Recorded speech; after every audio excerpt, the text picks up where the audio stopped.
Hello दोस्तों, स्वागत है आपका लक्ष्मी नारायण एकेडमी में। तो आज हम शुरू करने वाले हैं प्रैक्टिस। तो प्रैक्टिस के माध्यम से हम उन सारे टॉपिक को क्लियर करेंगे जो हमने पढ़े हैं। तो शुरुआत है पहले एक प्रश्न की, और ये वो प्रश्न हैं जो पिछले एग्जामों में आए हुए हैं। तो प्रश्न ये कहता है कि निम्नलिखित में से कौन सा कथन पूर्णांक के संबंध में सत्य है। तो हमें इसका ध्यान रखना है। प्रश्न पूछा जाता है सत्य है या असत्य है या नहीं है करके, तो इसका ध्यान रखेंगे। इन सेंटेंसों में से जो चार ऑप्शन हैं, इनमें से कोई एक सेंटेंस सही है और वो जो चार हैं वो कैसे होंगे, गलत होंगे। तो सबसे पहला है, जीरो के साथ किसी भी पूर्णांक को गुणा करने पर हमेशा एक प्राप्त होता है। क्या किसी एक नंबर, मान लो कोई एक नंबर x है, उसका गुणा यदि जीरो के साथ करेंगे तो क्या वो एक देगा? नहीं देगा। वो क्या देगा? जीरो देगा।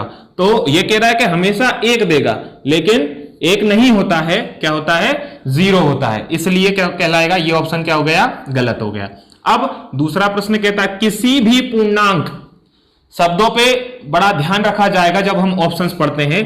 किसी भी पूर्णांक को उसके गुणात्मक तत्समक के साथ, तत्समक को प्रतिलोम भी बोलते हैं। प्रतिलोम का मतलब होता है इनवर्स, के साथ गुणा करने पर हमेशा एक प्राप्त होता है। मतलब किसी भी पूर्णांक, मान लो 5 एक पूर्णांक है, इसका प्रतिलोम कितना होगा? 1/5। गुणा करें तो 5 से 5 कट के कितना बचेगा? 1 बचेगा। तो ये बात तो ये कह रहा है कि गुणात्मक तत्समक के साथ गुणा करने पर हमेशा एक प्राप्त होता है, लेकिन यह बोल रहा है किसी भी पूर्णांक। यदि बात जीरो की जाए, किसकी बात की जाए? जीरो, और जीरो का प्रतिलोम, क्या ये तो हो गया 0/1। अब इसका यदि प्रतिलोम करेंगे तो क्या होगा? 1/0, जो कि संभव नहीं है, क्योंकि यदि बटे में 0 आ जाता है तो उसका मतलब क्या हो जाता है?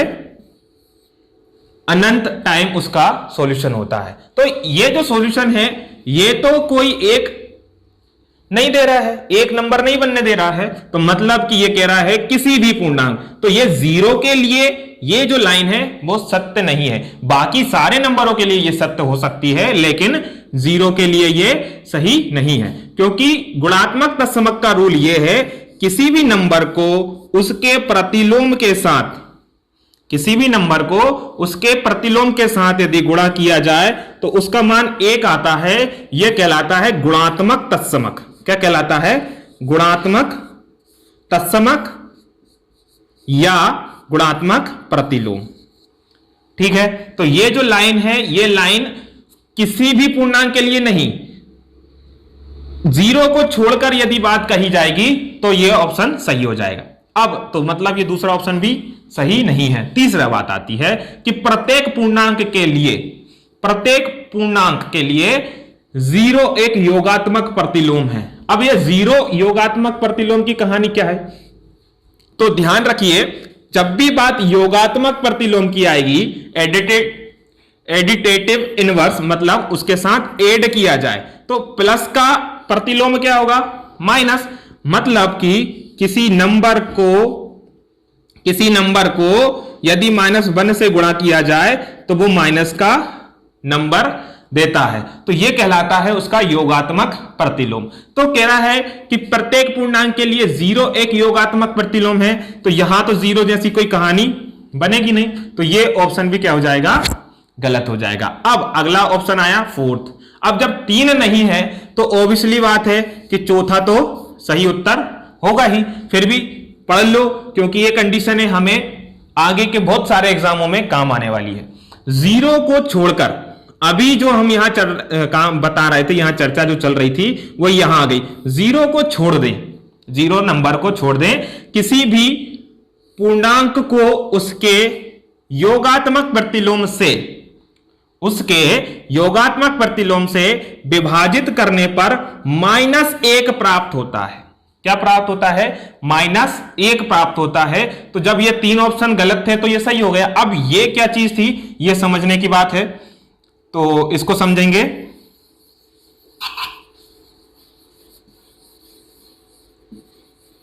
ये समझने की बात है।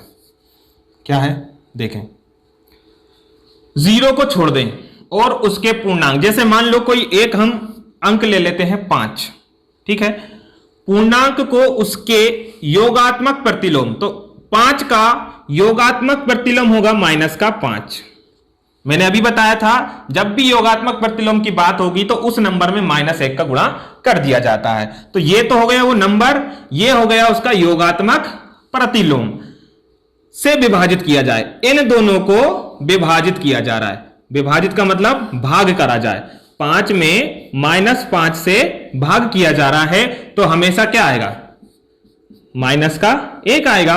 यहां कोई भी नंबर ले लो, a ले लो, a में यदि -a से विभाजित किया जाएगा तो कितना आएगा, -1 आएगा, है ना, -1 आना तय है। तो मतलब ये जो ऑप्शन है ये बता रहा है कि 0 को यदि छोड़ दें तो बाकी सारे पूर्णांकों का योगात्मक प्रतिलोम, योगात्मक प्रतिलोम का मतलब उस नंबर का साइन बदल जाएगा, विभाजन करने पर हमें -1 ही प्राप्त होता है। तो ये ऑप्शन हो गए आपके सारे क्लियर और क्वेश्चन हो गए पूरा सही।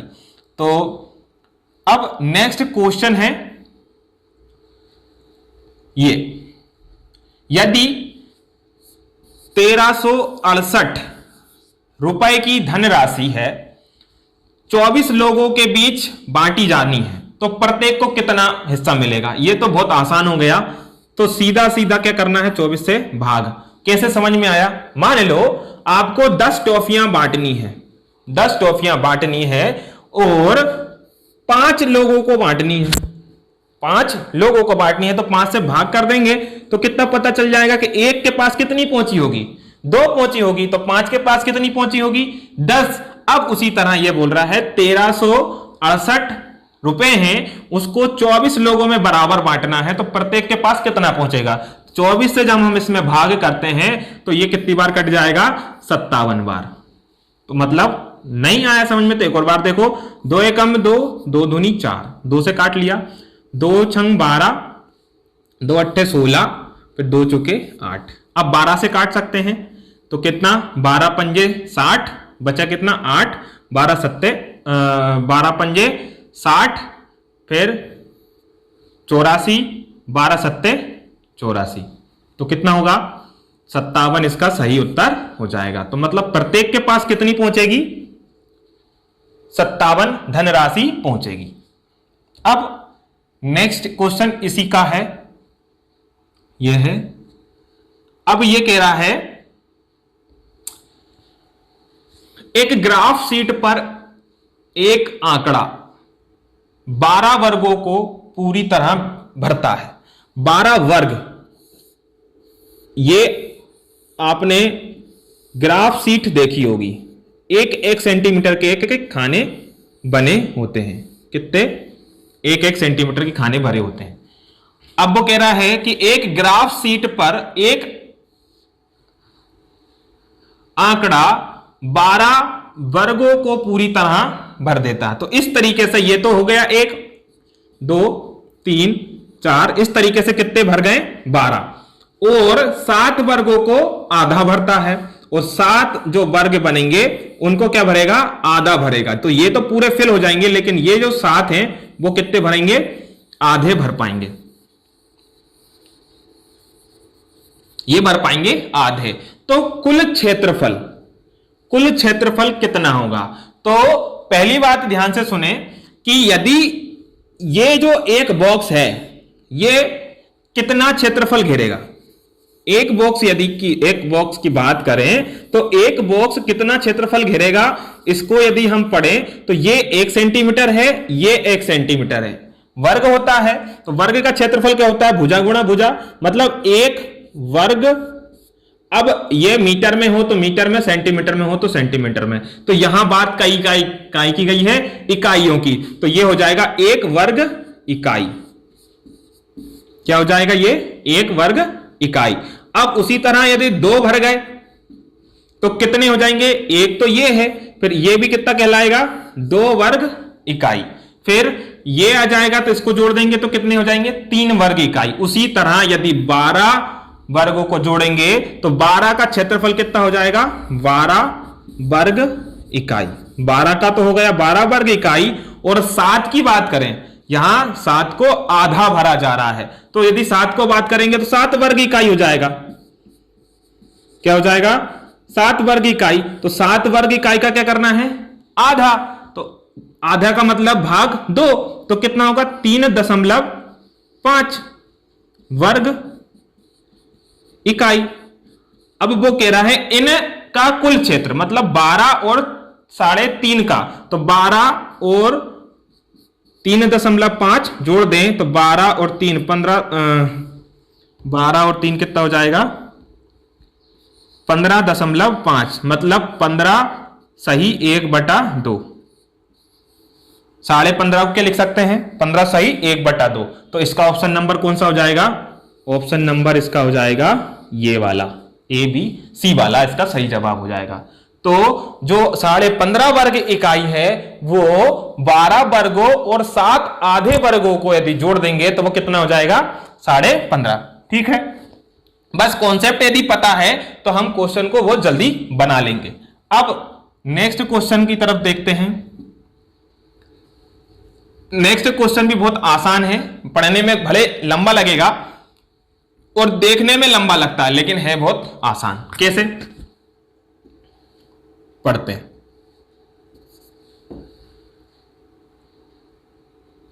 कि 4 मीटर लंबा और 3 मीटर चौड़ा एक फर्श नीले, हरे, लाल रंग के वर्गाकार टाइल्सों से ढका हुआ है। एक फर्श है ना, एक मैदान, मतलब एक वर्गाकार, एक आयत का आकार का एक चौड़ा एक फर्श है, जमीन है। ठीक है, फर्श पर नीले, हरे और लाल रंग के वर्ग के आकार के टाइल्स लगे हुए हैं। उन फर्श की 1/4 भाग 10 सेंटीमीटर भुजा वाले नीले टाइल्सों से ढका हुआ है। 10 सेंटीमीटर भुजा वाले कितने टाइल्स हैं? नीले हैं।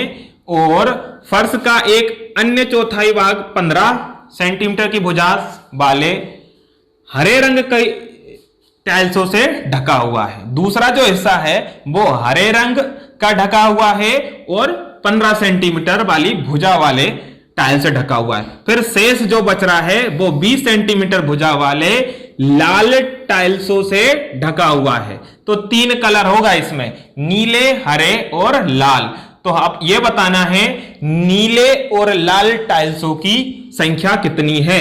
नीले और लाल टाइल्स, तो ऑप्शन में नीले और लाल टाइल्सों की संख्या दी है। 300 है कि 150 है, 300 है कि 200, 300, 200, 150, 300, मतलब इस तरीके से ये ऑप्शन पहला, दूसरा, तीसरा और ये चौथा ऑप्शन बताना है। तो अब इसको हम हल करें। हल कैसे करेंगे? पहले तो हम ये देख लें कि क्षेत्रफल कितना है, फर्श का क्षेत्रफल कितना है। तो फर्श कितना है? 4 मीटर और 3 मीटर। तो ध्यान से देखो, 4 मीटर की बात हो रही है और यहां जो टाइल्स घिरा हुआ है वो काय में है? सेंटीमीटर में। तो जो क्षेत्रफल है वो भी हम पहले काय में कर लें? सेंटीमीटर में, ताकि सारी इकाइयों काय में चल रही हो? सेंटीमीटर में। तो इसको ध्यान से देखें, 4 मीटर को यदि हमने सेंटीमीटर में बदला तो कितना होगा? 400 सेंटीमीटर गुणा 300 सेंटीमीटर, और यदि इनका गुणा कर दें तो कितना निकलेगा? ये क्षेत्रफल निकल आएगा। तो ये कुल क्षेत्रफल निकलेगा फर्श का, काय का? फर्श का। अब ये तो कुल फर्श का क्षेत्रफल निकल गया, कुल फर्श का क्षेत्रफल, एरिया ऑफ हमारा इस एरिया ऑफ बाय फ्लोर। ठीक है, तो जो फर्श है उसका क्या निकल गया? एरिया। अब वो कह रहा है कि इसका 1/4, मतलब इस क्षेत्र का 1/4 हिस्सा 10 सेंटीमीटर भुजा वाले नीले टाइल्सों से घिरा हुआ है। तो सेंटीमीटर कितना है? 10। तो इसका 1/4, तो इसका 1/4 गुणा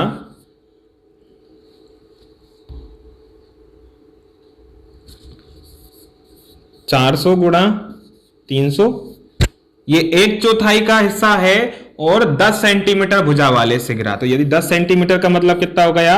टाइल्स का गुणा 10 गुणा 10 कर देंगे तो ये जो होगा ये एक टाइल का क्षेत्रफल है जो कि 10 सेंटीमीटर भुजा वाले नीले रंग का है। तो ये क्या बनेगा, नीले रंग के टाइल्स निकालेगा। क्या निकालेगा, ये नीले रंग वाले टाइल्स। क्या बताएगा, ये नीले रंग वाले टाइल्स। अब हल करें तो ये 2 जीरो से ये 2 जीरो कैंसिल हो गया, 4 से ये कट गया 100 बार।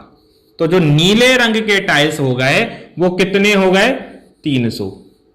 कितने हो गए, 300। तो ऑप्शन में नीले रंग पे 300 ऑप्शन कहां है, तो एक तो ऑप्शन नंबर 1 पे है नीला 300 और ऑप्शन नंबर बी पे है दूसरे वाले पे 300, फिर तीसरे वाले पे, चौथे वाले पे नहीं है। तो ये 2 ऑप्शन तो कैसे हो गए, गलत हो गए। अब पूछी काय की जा रही है, लाल वाले की। तो लाल वाले 150 हैं कि 200 हैं ये चेक करना है। ठीक है, तो एक चीज पता चल गई कि नीले हमारे पास 300 है, तो ये और ये तो सही आ गया। अब हमें ये चेक करना है कि लाल कितने हैं। तो नीले पता चल गए कितने हो गए, 300 टाइल्स हैं। ओके, अब नेक्स्ट की चर्चा करेंगे हम। तो नीले पता चल गया,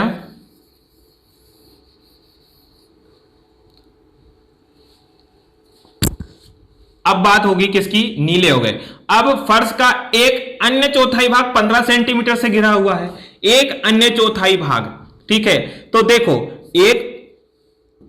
एक चौथाई भाग था नीले रंग का, एक चौथाई भाग है हरे रंग का, तो एक चौथाई भाग हरे रंग का। तो जिस तरीके से जो एक चौथाई भाग था नीले रंग का, उसी तरह एक चौथाई भाग हो जाएगा काय का, हरे रंग का। अब और कितने सेंटीमीटर से, 15 गुणा 15 से वो क्या कर रहा था, क्षेत्रफल से घेर रहा था। लेकिन हम हरे रंग का क्यों निकाल रहे हैं, ठीक है, हम हरे रंग का जरूरत ही नहीं पड़ रही है, हमें काय की पड़ रही है, लाल रंग के टाइल्सों की। तो लाल रंग के टाइल्स को निकालेंगे तो उसका देखो, अब 2 चीज तो हो गई, क्या क्या हो गई, नीले निकल गए, कितने थे, 1/4 हिस्सा।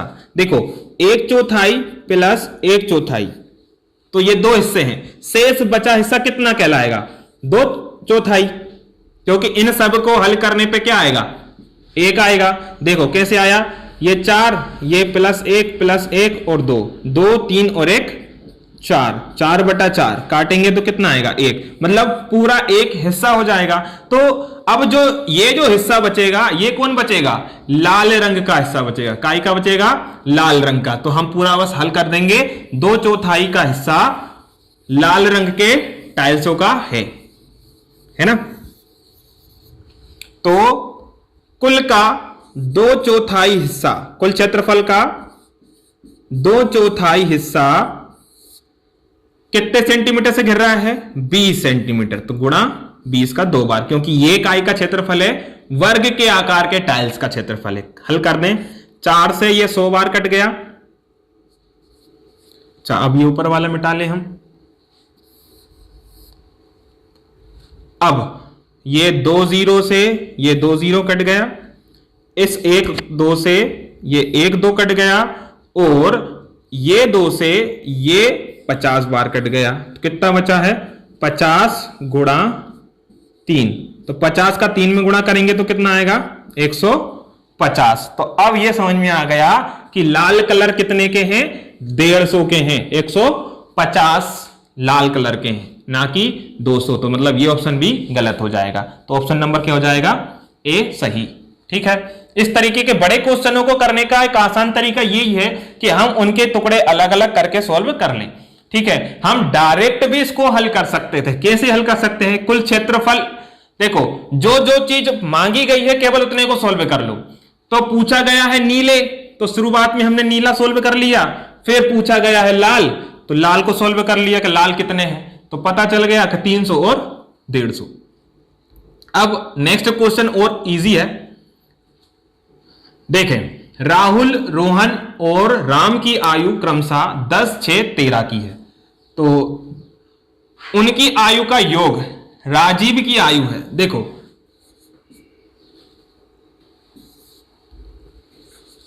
राहुल की आयु कितनी है 10, रोहन कितना है 6 वर्ष का है, और राम है 13 वर्ष का। तो इन सब की आयु को यदि जोड़ दिया जा रहा है, वो कह रहा है ना आयु का योग 13 3 6 9 1 2, ठीक है। तो ये जो कुल योग आया ये कौन हो गया राजीव, ये हो गया राजीव की आयु। अब वो कह रहा है कि सुमा राजीव से 5 साल बड़ी है, तो इसमें यदि 5 साल जोड़ दें तो कितना होगा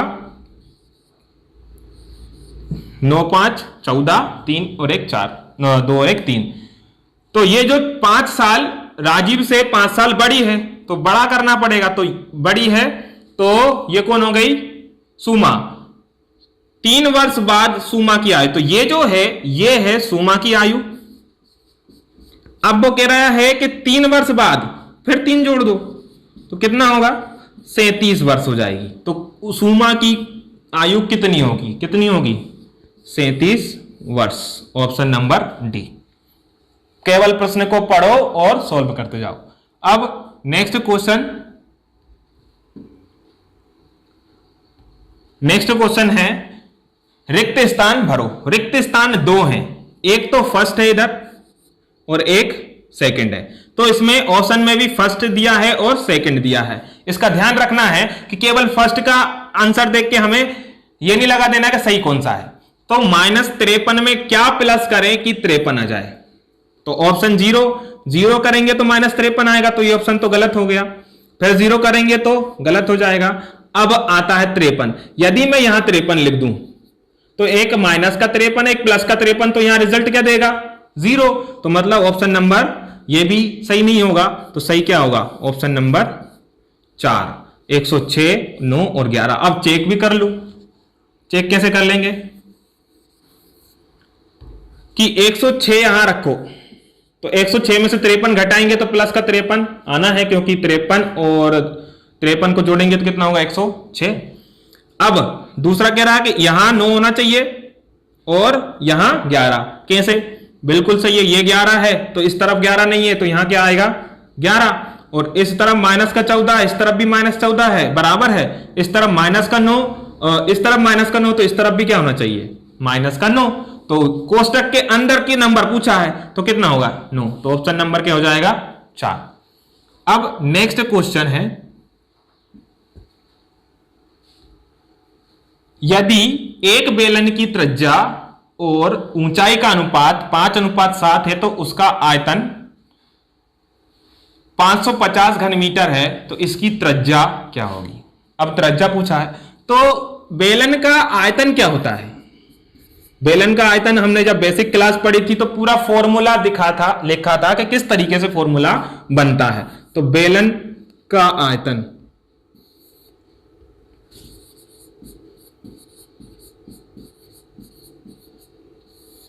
कितना दे रहा है वो 550 घन मीटर। तो ये जो अनुपात में है, जो त्रिज्या है वो r है, अनुपात ऊंचाई है h, कितनी है 5:7 की।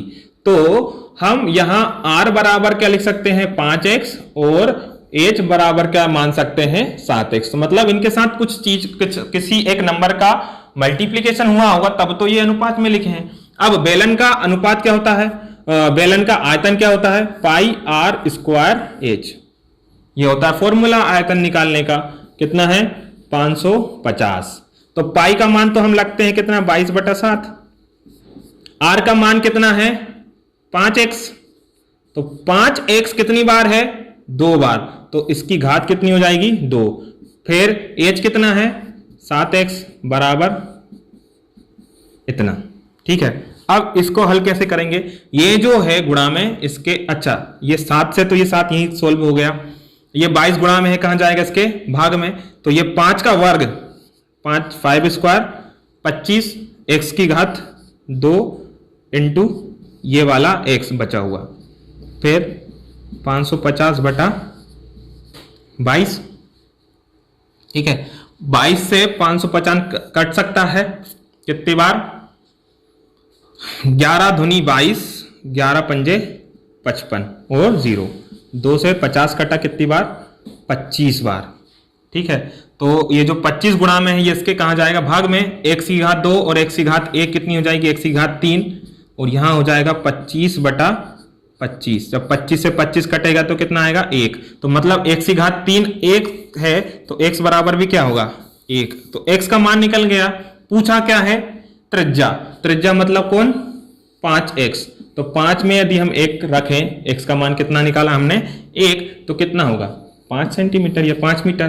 5 सेंटीमीटर कहां? Option number C. ठीक है, 5 सेंटीमीटर हमारा सही जवाब हो जाएगा। केवल फॉर्मूले में हमने मान रखे हैं और सवाल हल हो गया। अब नेक्स्ट है, नेक्स्ट भी बहुत अच्छा क्वेश्चन है। यदि बहुपद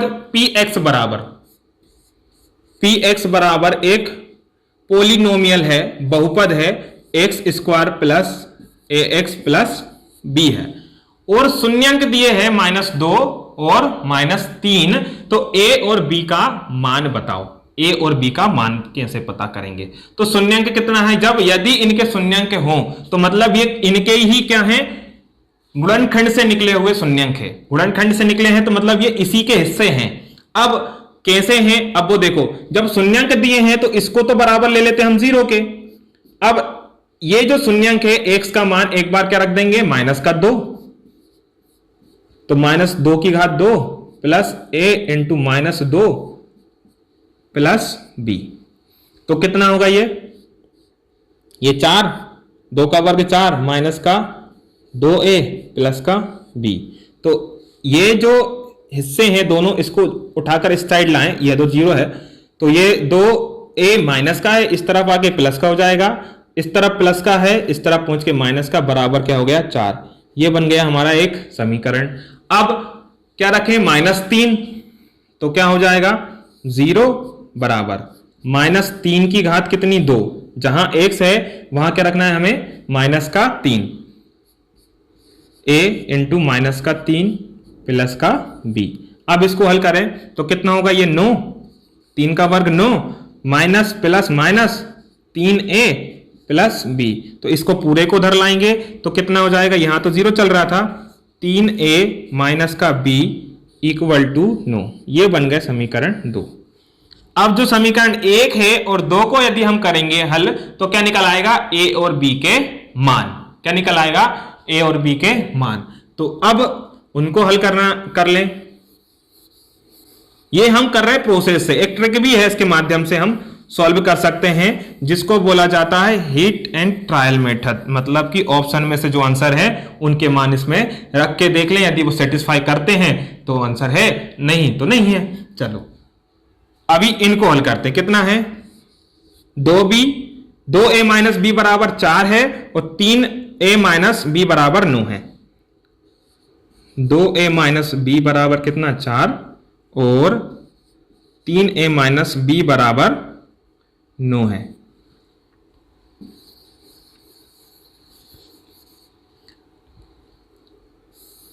सीधा यदि हम इनको घटा दें तो चिन्ह बदल देंगे, ये खत्म हो गया। 3 में से 1 गया तो माइनस का a, 9 में से 4 गया तो माइनस का 5, तो a का मान कितना आ गया? 5। तो a का मान 5 कहां कहां है? इन दो ऑप्शन में है। अब इन दो में से एक सही कौन सा है? माइनस का 6b है कि b? अब वो देखो, इसका मान किसी एक समीकरण में रख दो, तो हमने इसमें रख दिया।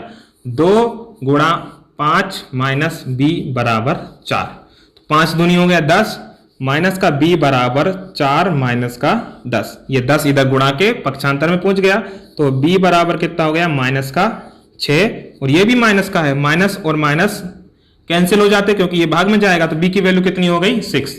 तो ऑप्शन नंबर दूसरे वाले में है b का मान प्लस का 6, तो ऑप्शन नंबर 2 सही जवाब हो जाएगा। ठीक है, अब अगला क्वेश्चन है।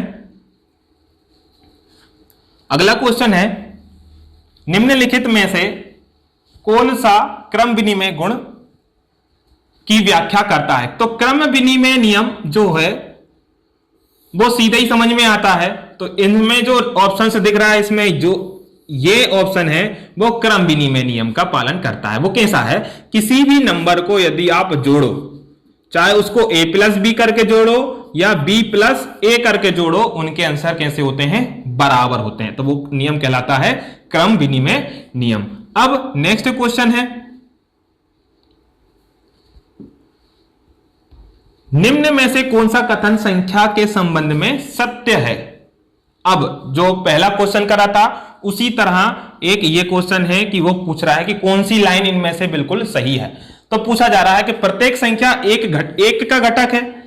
क्या प्रत्येक संख्या एक का घटक है? इस संख्या का मतलब ये समझ में आ रहा है, every number is a factor of 1। जैसे 5 क्या एक का फैक्टर है? नहीं है। हां, इसको उल्टा अलबत्त बोल सकते हैं। कैसा कि 5 का एक फैक्टर हो सकता है ना, 5 का एक फैक्टर हो सकता है, लेकिन एक प्रत्येक संख्या का एक फैक्टर नहीं हो सकता। तो यह लाइन क्या हो गई, गलत हो गई। 2 एकमात्र विषम अभाज्य संख्या है। अब 2 एकमात्र विषम की बात कह दी तो 2 तो क्या है, 2 क्या है, सम होती है। तो यह चीज भी क्या हो गई, गलत हो गई। 2 सबसे छोटी अभाज्य संख्या है, सी ऑप्शन है। और डी है एक अभाज्य संख्या है। तो 1 ना तो भाज्य है ना ही अभाज्य है, तो यह भी गलत हो गया। तो ऑप्शन नंबर कौन सा हो जाएगा, सी वाला सही आंसर हो जाएगा। वो कह रहा है कि 2 सबसे छोटी अभाज्य संख्या है, यह सही है, क्योंकि 2 से छोटी अभाज्य संख्या नहीं है। तो इस तरीके से ये सारे क्वेश्चन हमने सोल्व करे।